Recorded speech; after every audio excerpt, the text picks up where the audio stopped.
श्री नवनाथ चरित्र अध्याय 2 मच्छिंद्रनाथ अवतार। त्या ब्रह्मदेवाचे वीर्य माशाने प्राशन केले। त्या वीर्यात कवी नारायण याने सूक्ष्म आत्मारूपात प्रवेश केला होता। तो गर्भ त्या मादी माशाच्या उदरी वाढू लागला। नवमास संपल्यावर त्या मासळीने ते अंडे यमुनेच्या पाण्यात टाकले। त्याचवेळी श्री कैलासावर शिवारी पार्वती म्हणाली, हे देवा, मला तुम्ही असा अनुग्रह द्यावा की त्या जपमंत्राने मी निरंतर तुमची सौभाग्यवती म्हणून राहीन। तेव्हा शंकर म्हणाले, हे उमे, मी तुला अपूर्व एक वेगळाच मंत्र उपदेश करीन, त्याचा तू जप करीत राहावे। या धरणीवरील एकांत असे स्थान आपण शोधूया, जेथे तुला कोणी त्रास देणार नाही। पार्वती लगेच तयार झाली। मग दोघांनी नंदीवर आरूढ होऊन पृथ्वीवरील अशी जागा शोधण्यास प्रारंभ केला। शेवटी फिरत फिरत ते दोघे यमुनेच्या काठी आले। दोघे नंदीवरून खाली उतरले आणि त्या नदीकिनारी येऊन बसले। तिथे इतकी शांतता होती की शोधून सुद्धा माणूस नजरेस पडत नव्हता। ते सुंदर नदीचे स्थान, जेथे पाणी स्फटिकासारखे स्वच्छ व काठावरील सुंदर वनराई पाहून शंकर पार्वतीला ती जागा फार आवडली। ती दोघे तेथे येऊन बसली। थोड्या समयानी एक मासळी त्यांच्या जवळ येऊन पाण्यात विहार करू लागली। तेव्हा तिच्या उदरातून त्या कवी नारायणाच्या आत्म्याने संजीवनी मंत्रोपदेश सुरू केला। त्या मासळीकडे पार्वतीचे लक्ष जाऊन तिला तिथे अंड्यातील गर्भातून हा मंत्रोच्चार येत असल्याचे समजले। तिने तो मंत्र परत परत ऐकला। तेव्हा तिला आत्मसाक्षात्कार झाला। त्या मंत्राने ज्ञानप्राप्ती होऊन तिच्यामधील मी तूपणाचा नाश झाला व शाश्वत असे ब्रह्मज्ञान तिला प्राप्त झाले। तेव्हा शंकराने पार्वतीला विचारले, तुला कसली अपूर्वाई जाणवत आहे ते मला सांग। तू अशी एकदम शांत का झालीस? तुला जे समजले ते मला कथन कर। अगं पार्वती, तुला काही हवे आहे का? एकदम शांत का बसलीस? त्याचवेळी तो गर्भ मासळीतून बोलत होता, हे महाराजा आदिनाथा, हा तिला ब्रह्मसाक्षात्कार झाला आहे। या साक्षात्काराने अलंकार, सोने किंवा या सृष्टीतील कुठलेही साकार तिला नको आहे। हे ऐकताच शंकर त्या पाण्यातील अंड्याकडे आश्चर्याने पाहू लागला। तेव्हा त्या मासळीच्या अंड्यातून हा कवी नारायण बोलत आहे हे शंकराला समजले। तेव्हा शंकर त्याला म्हणाला, हे कवी नारायणा, तू तेथे आहेस होय? आता माझ्या उपदेशाचा तुला लाभ होणार आहे। हे सर्वच आश्चर्यकारक असून आता तुझा आनंदाचा पर्वकाळ सुरू झाला आहे। तुला आता लवकरच दत्तमुखातून मी मंत्रोपदेश करणार आहे। तुझा हा जन्म धर्तीवर झाल्यावर तू बद्रिकाश्रमी मला भेटावयास ये। तेथे तुला भेटून सर्व सामग्री सचिन्हासह मी तुला देईन। असे बोलून शंकर अर्थात आदिनाथ पार्वतीसह कैलास पर्वतावरील स्वस्थानी निघून गेले। त्यानंतर पुष्कळ दिवस तो मासळीमधील गर्भ संजीवनी मंत्र म्हणत होता। जेव्हा त्या गर्भाचे पूर्ण दिवस भरले तेव्हा त्या मासळीने ते अंडे पाण्याच्या काठी नदीच्या तटावर सोडून जलोदरी निघून गेली। काही समयातच त्या ठिकाणी अनेक बगळे मासे खाण्याकरिता उतरले। तेव्हा त्यांना त्या यमुनेच्या तीरावर ते अंडे दृष्टीस पडले। मग तो बगळ्यांचा थवा त्या अंड्याभोवती जमला व चोचीने ते अंडे त्यांनी फोडले। तेव्हा त्याचे 2 भाग झाले। वरचे अर्धे कवच जमिनीवर पडले व खालच्या कवचात ते विदेही बालक सूर्याप्रमाणे चमकताना त्या बगळ्यांना दिसले। त्याच क्षणी ते बालक मोठ्याने रुदन करू लागले। तेव्हा सर्व बगळे तेथून निघून गेले। त्या बालकाचा आवाज ऐकून जवळच मासे पकडीत असलेला कोळी तेथे धावत आला। त्या कामिक नावाच्या कोळ्यानी तो सूर्याप्रमाणे चमकणारा बालक उचलला। हे कोमल बालक कोणी येऊन भक्षण करील असे मनात येऊन तो ते बालक आपल्या घरी घेऊन जाऊ लागला। तेव्हा आकाशवाणी त्याचे कानावर आली, अरे, हा कवी नारायण मत्सोदरी जन्म पावला आहे, म्हणून त्याचे मच्छिंद्र असे नाम धारण कर। हा जगात दक्ष योगींद्र जेठ्ठी पृथ्वी तारक होणार आहे। तू मनात काही संशय न ठेवता याला घरी नेऊन त्याचे जतन कर। हे शब्द कानी पडताच त्या कोळ्याला अत्यानंद झाला। हा सूर्यपुत्र आपल्या घरी वाढणार म्हणून त्याला गगन ठेंगणे वाटू लागले। थोडेसे द्रव्य मिळण्यासाठी स्वतःचा जीव पाण्यावर ठेवणारा तो कोळी जणू सुवर्ण पेटीच आपल्याला मिळाली असे मानू लागला। मृत्यूच्या भयाने चिंतित झालेल्या त्या मनाला हा अमृताच्या घटच हाती लागला असे क्षणभर वाटले। चिंतेची रात्र संपून ही आनंद सरिता त्याच्या घरी आली होती। त्याची बायको शारदा, तिचे हाती ते बालक त्याने सुपूर्द केले। वंशाचा हा दिवा घेऊन ती दोघे लोकांमध्ये मिरवू लागली। कुंतीचा कर्ण जसा क्षत्रियांना भारी वाटत होता तसा हा माझा कर्ण पुढे जगात फार मोठे अवतारी कार्य करील असे म्हणून तिने त्याला छातीशी कवटाळले। तेव्हा तिला दुग्धदारा पाझळू लागल्या। तिने त्याला दूध पाजले। तेव्हा ते अमृत त्याला पाजून ती धन्य झाली। त्या बाळाला पाळण्यात ठेवून झोके घालताना यशोदी मातेसम ती सुश्राव्य गायन करीत असे। एखाद्या कल्पलतेवर अमृत वर्षाव झाल्यानंतर ती झपाझप वाढू लागते, तसे हे बालक दिवसेंदिवस त्या घरात सुखात आनंदात वाढत होते. अशी 5 वर्षे झाली. तो बाळ मच्छिंद्र नामाने वावरू लागला. एक दिवस तो कोळी त्या बालकाला यमुना तीरावर फिरायला घेऊन गेला. जेव्हा तो कोळी पिता पाण्यात उतरून माशांना बोलावीत असे, तेव्हा त्याच्या जाळ्यात असंख्य मासे जमा होत असत. ते पाहून मच्छिंद्राला वाटले, त्या माशांना आपण मारू नये, कारण ते त्याचे मातुल कुळ होते. त्यांना जीवनदान द्यावे. असे म्हणून त्या बालकाने सर्व माशांना एक एक करून पाण्यात सोडले. हे पाहून तो कोळी त्याच्यावर क्रोधाने ओरडत होता. त्याने हाताने त्याला मार दिला व म्हणाला, तू हे मासे पाण्यात सोडलेस तर आपला उदरनिर्वाह कसा होणार? ते मासे पाण्यातून काढण्यास किती श्रम लागतात ते तुला काय माहीत? हे त्या कामिकाचे बोल ऐकून मच्छिंद्र मनात म्हणाला, सर्वात पवित्र असे भिक्षान्न असते, त्यात काही दोष नसतो. असा उपदेश ते बालक त्याला करीत असतानाच त्या कोळ्याने परत पाण्यात मासे पकडण्यास उडी मारली. मच्छिंद्राने हे पाहताच तो त्याची नजर चुकवून तेथून जवळील वनात निघून गेला. त्यानंतर भ्रमण करीत असताना त्याला तेथे तपाला बसण्यास योग्य जागा दिसत नव्हती, म्हणून उत्तरे दिशेला जाण्यास तो निघाला. चालता चालता तो 5 वर्षाचा मच्छिंद्र बद्रिकाश्रमी येऊन पोहोचला. तेथे त्याने 12 वर्षे योग, तप, ध्यान केले. त्याने ते तीव्र तप करताना ऊर्ध्व वायूचे भक्षण केले. तो सूर्याला रोज दृष्टी अर्घ्य देऊन कृष्णाला वाचार्पण करीत असे. त्याने शारीरिक क्लेश दान करून कृष्णभक्ती केली. अशा स्थितीत अनेक वर्षे तप करून त्याच्या शरीराचे मांस सुकून हाडे दिसत होती. त्याच्या चेहऱ्यावरचे तेज नष्ट झाले होते. अशी त्याची अवस्था झाली असता एक दिवस अत्रिनंदन तेथे आले आणि त्याने बद्रीनाथचे दर्शन घेऊन शंकराची स्तुती सुरू केली. हे रुद्राक्षधारका, हे उमाकांता, हे त्रिपुरांतका, अशा शंकराच्या अनेक नावांनी त्याची स्तुती सुमने वाहून त्याची आराधना केली. तेव्हा प्रत्यक्ष शंकर त्या श्रीदत्त पुढे उभा राहिला. एकमेकांचे क्षेमार्थालाभ दोघांनी विचारून झाल्यावर श्रीदत्त म्हणाले, आपण त्या बद्रिकारण्यात फेरखटका मारूया. असे म्हणून ते दोघे त्या बद्रिकारण्यात प्रवेशले. श्रीदत्तांनी हे सर्व त्या बालमच्छिंद्रासाठी योजले होते. जसे आपले योग असतात तसेच देवादिकांकडून घडत असते. असो, त्या दाट जंगलातून फिरत असता अनेक प्रकारचे वृक्ष, वेली, पक्षी त्यांना दिसत होते. पुढे काही अंतरावर बोरींच्या काटेरी झाडांचे वन त्यांना लागले. देवदारचे मोठे वृक्ष, अनेक प्रकारची फुलझाडे पाहून शंकर पार्वतीला ती जागा फार आवडली. ती दोघे तेथे येऊन बसली. थोड्या समयानी एक मासळी त्यांच्याजवळ येऊन पाण्यात विहार करू लागली. तेव्हा तिच्या उदरातून त्या कवी नारायणाच्या आत्म्याने संजीवनी मंत्रोपदेश सुरू केला. त्या मासळीकडे पार्वतीचे लक्ष जाऊन तिला तिथे अंड्यातील गर्भातून हा मंत्रोच्चार येत असल्याचे समजले. तिने तो मंत्र परत परत ऐकला. तेव्हा तिला आत्मसाक्षात्कार झाला. त्या मंत्राने ज्ञानप्राप्ती होऊन तिच्यामधील मी तूपणाचा नाश झाला व शाश्वत असे ब्रह्मज्ञान तिला प्राप्त झाले. तेव्हा शंकराने पार्वतीला विचारले, तुला कसली अपूर्वाई जाणवत आहे ते मला सांग. तू अशी एकदम शांत का झालीस? तुला जे समजले ते मला कथन कर. अगं पार्वती, तुला काही हवे आहे का? एकदम शांत का बसलीस?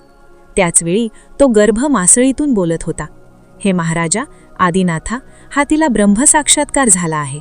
या साक्षात्काराने अलंकार, सोने किंवा या सृष्टीतील कुठलेही साकार तिला नको आहे. हे ऐकताच शंकर त्या पाण्यातील अंड्याकडे आश्चर्याने पाहू लागला. तेव्हा त्या मासळीच्या अंड्यातून हा कवी नारायण बोलत आहे हे शंकराला समजले. तेव्हा शंकर त्याला म्हणाला, हे कवी नारायणा, तू तेथे आहेस होय? आता माझ्या उपदेशाचा तुला लाभ होणार आहे. हे सर्वच आश्चर्यकारक असून आता तुझा आनंदाचा पर्वकाळ सुरू झाला आहे. तुला आता लवकरच दत्तमुखातून मी मंत्रोपदेश करणार आहे. तुझा हा जन्म धर्तीवर झाल्यावर तू बद्रिकाश्रमी मला भेटावयास ये. तेथे तुला भेटून सर्व सामग्री सचिन्हासह मी तुला देईन. असे बोलून शंकर अर्थात आदिनाथ पार्वतीसह कैलास पर्वतावरील स्वस्थानी निघून गेले. त्यानंतर पुष्कळ दिवस तो मासळीमधील गर्भ संजीवनी मंत्र म्हणत होता. जेव्हा त्या गर्भाचे पूर्ण दिवस भरले तेव्हा त्या मासळीने ते अंडे पाण्याचा काठी नदीच्या तटावर सोडून जलोदरी निघून गेली. काही समयातच त्या ठिकाणी अनेक बगळे मासे खाण्याकरिता उतरले. तेव्हा त्यांना त्या यमुनेच्या तीरावर ते अंडे दृष्टीस पडले. मग तो बगळ्यांचा थवा त्या अंड्याभोवती जमला व चोचीने ते अंडे त्यांनी फोडले. तेव्हा त्याचे 2 भाग झाले. वरचे अर्धे कवच जमिनीवर पडले व खालच्या कवचात ते विदेही बालक सूर्याप्रमाणे चमकताना त्या बगळ्यांना दिसले. त्याच क्षणी ते बालक मोठ्याने रुदन करू लागले. तेव्हा सर्व बगळे तेथून निघून गेले. त्या बालकाचा आवाज ऐकून जवळच मासे पकडीत असलेला कोळी तेथे धावत आला. त्या कामिक नावाच्या कोळ्याने तो सूर्याप्रमाणे चमकणारा बालक उचलला. हे कोमल बालक कोणी येऊन भक्षण करील असे मनात येऊन तो ते बालक आपल्या घरी घेऊन जाऊ लागला. तेव्हा आकाशवाणी त्याचे कानावर आली, अरे, हा कविनारायण मत्सोदरी जन्म पावला आहे, म्हणून त्याचे मच्छिंद्र असे नाम धारण कर. हा जगात दक्ष योगींद्र जेठ्ठी पृथ्वीतारक होणार आहे. तू मनात काही संशय न ठेवता याला घरी नेऊन त्याचे जतन कर. हे शब्द कानी पडताच त्या कोळ्याला अत्यानंद झाला. हा सूर्यपुत्र आपल्या घरी वाढणार म्हणून त्याला गगन ठेंगणे वाटू लागले. थोडेसे द्रव्य मिळण्यासाठी स्वतःचा जीव पाण्यावर ठेवणारा तो कोळी जणू सुवर्ण पेटीच आपल्याला मिळाली असे मानू लागला. मृत्यूच्या भयाने चिंतित झालेल्या त्या मनाला हा अमृताचा घटच हाती लागला असे क्षणभर वाटले. चिंतेची रात्र संपून ही आनंद सरिता त्याच्या घरी आली होती. त्याची बायको शारदा, तिचे हाती ते बालक त्याने सुपूर्द केले. वंशाचा हा दिवा घेऊन ती दोघे लोकांमध्ये मिरवू लागली. कुंतीचा कर्ण जसा क्षत्रियांना भारी वाटत होता, तसा हा माझा कर्ण पुढे जगात फार मोठे अवतारी कार्य करील. हे श्रीदत्ता, मी इथेच उभा राहतो. तुम्ही त्याच्याजवळ जाऊन तो कोणती कामना मनात धरून हे तप करीत आहे याची विचारपूस करावी. श्रीशंकराचे हे बोल ऐकून श्रीदत्त त्या मच्छिंद्राजवळ जाऊन म्हणाला, हे तपोजेठी, कोणत्या कामनेने तू हे घोर तप करीत आहेस ते मला सांगावे. हे मधुर शब्द कानी पडताच त्या बालमच्छिंद्राने डोळे उघडले. समोरच ती दत्तमूर्ती पाहून त्याने डोळे व भुवया यांच्या भावाने त्याला नमन केले व नम्रपणे म्हणाला, महाराज, आपण कोण आहात ते मला सांगावे. गेली 12 वर्षे मी या अरण्यात तप करीत असताना एकही माणूस मला दृष्टीस पडला नाही. आज प्रत्यक्षच ही धरणी भवानी मला आपल्या रूपात हा प्रसादरूपी पर्वत दाखवत आहे. त्याचे हे मधुर नम्र बोल ऐकून दत्त महाराज त्यावर प्रसन्न झाले आणि म्हणाले, हे बालका, मला श्रीदत्त असे म्हणतात. जे महातपस्वी अत्री ऋषी त्यांचा मी सुत दासोत्तम आहे. आता तुझी कोणती कामना आहे ती मला सांगावी. तेव्हा तो तपोजेठी म्हणाला, माझी कामना प्रत्यक्ष भगवंताने मला दर्शन द्यावे अशी आहे. असे बोलून त्या बालमच्छिंद्राने श्रीदत्त पदावर आपले मस्तक ठेविले आणि त्याला त्याच क्षणी आपल्या तपाचे फळ मिळाले असे वाटले. दीर्घकाळ तपश्चर्येने त्याचे शरीर इतके श्रमले होते की दत्तपदावर डोके ठेवताना डोळ्यातून झरझर आनंदाश्रू त्या पदावर पडले आणि ते बालक मुग्ध झाले. त्यानंतर काही समयानी तो मच्छिंद्र म्हणाला, हे महाराजा, तुम्हीच या पृथ्वीवरील भगवान आहात. ब्रह्मा, विष्णू, महेश आपण असताना मला आपला विसर कसा पडला, त्याबद्दल मला क्षमा करावी. असे म्हणून तो परत परत त्या श्रीदत्त मूर्तीला नमस्कार करीत क्षमा मागत होता. तेव्हा शांतपणे श्रीदत्त म्हणाले, अरे बालका, परत परत तू असे वाईट वाटून घेऊ नकोस. मी आत्ताच तुला वरद देतो. असे म्हणून श्रीदत्तांनी आपला उजवा हात त्याच्या मस्तकावर ठेवला आणि त्याच्या कानात मंत्र सांगितला. त्याच क्षणी त्याचे सर्व अज्ञान दूर झाले. सूर्य उगवताच अंधार जसा नष्ट होतो तसा श्रीदत्ताने त्याला मंत्रोपदेश करून वरद देताच त्याला सर्व सृष्टीचे, चराचराचे ज्ञान प्राप्त झाले. त्याचे सर्व दुजेपण नष्ट होऊन त्याला ब्रह्मज्ञान झाले. तेव्हा श्रीदत्ताने त्याला पोटाशी धरून मिठी मारली व म्हणाले, आता तू महान योगी होशील. तेव्हा मच्छिंद्र म्हणाला, हे देवा, मला जळीस्थळी फक्त ईश्वरच दिसत आहे. असे म्हणताच श्रीदत्ताने त्या बालमच्छिंद्राचा हात धरून त्याला घेऊन पुढे चालत जाऊ लागला व जेथे शंकर उभा होता त्या स्थळी ते दोघे आले. त्याला पाहताच शंकर म्हणाले, अरे, हा तर नारायण कवी आहे. असे म्हणून शंकराने त्याला जवळ घेतले. मग ते तिघे एकत्र आले व श्रीदत्ताला शंकर म्हणाले, अरे, हा तुझा शिष्य झाला आहे. ह्याला सर्व सिद्धी प्राप्त करून दे. वेदांचे निजसार, जे सर्व ज्ञानाचे गुहागर, त्याला तू निवेदन कर. जारण मरण नष्ट करणे, शाप ताप नष्ट करणे असे अनेक वाईट सिद्धींचे निवारण करण्याचे मंत्र तू याला दे. श्री विष्णू, श्री ब्रह्माची कृपादृष्टीचाही वरद देऊन त्याला सर्व पंचमहाभूताची शक्ती प्रदान कर. त्याप्रमाणे श्रीदत्ताने त्याचा शिष्य म्हणून स्वीकार केला. त्याला सर्व ज्ञानामृत पाजून योगमार्गी दत्त संप्रदायाचा मंत्र कानामध्ये दिला. मच्छिंद्रनाथ असे नामाधिनाम देऊन काही समयाने श्रीदत्त आपल्या मार्गाने निघून गेले. त्यानंतर त्याने शंकराचे पाददर्शन घेऊन मनोभावे वंदन करून मच्छिंद्रनाथ तीर्थाटन करण्यास निघून गेले. फिरत फिरत प्रथम ते सप्तशृंगी येथे आले. अंबिकेचे स्तवन करताना त्या मच्छिंद्र योग्याने आपोआप सुचलेले कवित्व म्हणत त्या देवीचे मनापासून गुणगान केले. तेथे 7 दिवस अनुष्ठानाला बसून वेदबीजांचे अभिसिंचन केले. तेव्हा ती देवी प्रसन्न होऊन त्याला म्हणाली, हे बालका, कुठली मनोकामना तुझ्या मनात आहे ती मला सांग. हे ऐकताच त्या चंडिका भवानीने त्याला वर दिला, हे बालका, तुझ्या कामनेची पूर्णता लवकरच होईल, असे म्हणून आपल्या सिद्धहस्ताने तिने त्याला धरून मार्तंड पर्वतावर नेले. तेथे नागवृक्ष म्हणून एक महान वृक्ष होता. तो सर्वांचे माहेरघर समजले जात असे. तेथे मच्छिंद्राने बीजमंत्राने हवन केले तेव्हा तो वृक्ष सुवर्णासारखा देदीप्यमान दिसू लागला. त्या वृक्षाच्या निरनिराळ्या शाखांवर निरनिराळी दैवते विराजमान झालेली त्याला दिसली. ती दैवते अशी होती: नरसी, कळिका, महिषासूर, महमंदा, झोटिंग, वीरभद्र, वेताळ, मारुती, अयोध्येधीश, कोंदणपाणी, रामेश, सूर्यग्रह, द्वादशग्रह इत्यादी त्याला मूर्तिमंत दिसत होते.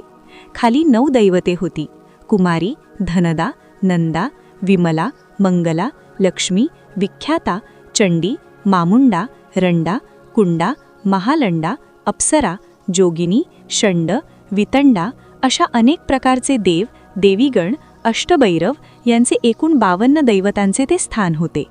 ती सर्व दैवते पाहून तो योगी थोडा गोंधळला. तेव्हा त्या अंबामातेने त्याला नाथ म्हणून हाक मारली व म्हणाली, अरे, ब्रह्मगिरीच्या जवळ एक अंजन पर्वत आहे. तेथे एक दक्षिणेकडे वाहणारी सरिता आहे. तिच्या काठावर महाकाली दैवतांचे अनेक स्थाने आहेत. तेथे भगवती देवीचे दर्शन घेऊन दक्षिण मार्गाने पुढे जावे. तेव्हा तुला पाण्याने भरलेली पांढरी कुंडे लागतील. त्यामध्ये पांढऱ्या फुलांची वेल सोडावी. अशी एकूण 100 कुंडे जी हत्तीच्या पायाप्रमाणे खोलवर लहान आहेत, त्या सर्व कुंडांमध्ये तू ती वेल सोडून सकाळनंतरच्या दुपारी परत पावली माघारी फिरावे आणि ज्या कुंडात ती वेल जिवंत असेल तेथे स्नान करून तीर्थ म्हणून ते पाणी प्यावे.